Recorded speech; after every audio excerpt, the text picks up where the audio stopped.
C'est aujourd'hui que s'est ouvert le débat sur la transition énergétique. L'enjeu est important à la fois pour réduire la consommation, à la fois pour développer les énergies renouvelables. Un nouveau système 100% naturel et efficace est aujourd'hui opérationnel, c'est la technologie atmotique.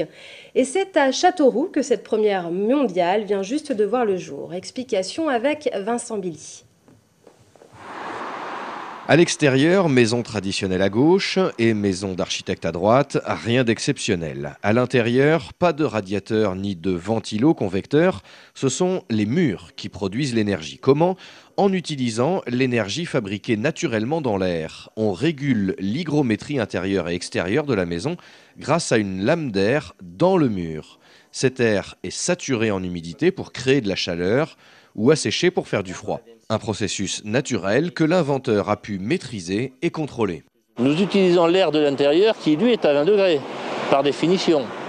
Cet air à l'intérieur, nous le traitons, alors évidemment par microprocesseur, etc., pour le réinjecter dans une lame d'air, de façon à créer ces phénomènes de sorption-désorption.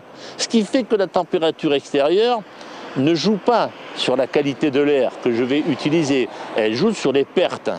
C'est-à-dire que plus il fait froid à l'extérieur, plus mes pertes maison vont être importantes. Et là, effectivement, je vais avoir une limite d'apport thermique hydrique qui fait que je devrais mettre un complément. Mais disons qu'aujourd'hui, jusqu'à -5, -6 degrés, nous sommes autonomes. Au-delà, eh bien, il faudra un chauffage d'appoint. C'est donc la maison elle-même qui devient une pompe à chaleur. Concrètement, à l'intérieur, comment ça marche ? Direction, pour comprendre, le grenier. C'est cette machine-là qui prend l'air, qui l'humidifie, qui l'envoie dans les lames d'air. C'est donc elle qui fabrique l'énergie hydrique. Cet air, après, donc au moment où il repart, est croisé avec l'air intérieur. Ça, on a fait une petite PAC. Donc l'air extérieur rentre, croise l'air qui sort de l'intérieur qui est à 20 degrés. Et on récupère les calories et ça nous sert à la VMC pour renvoyer de l'air chaud à l'intérieur de la maison.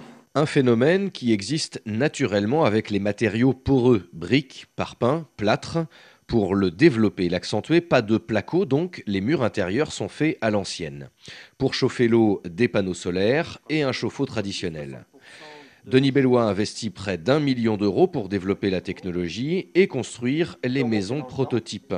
Tout est prêt aujourd'hui pour former les architectes, les promoteurs et autres bailleurs. L'objectif pour 2013 est de 1000 maisons, pour 2014 d'arriver à 3000 maisons par an. Et déjà, un projet de 50 pavillons en Bretagne est sur les rails. Mais les 2 maisons témoins de Châteauroux, avenue de la Châtre, sont les premières au monde.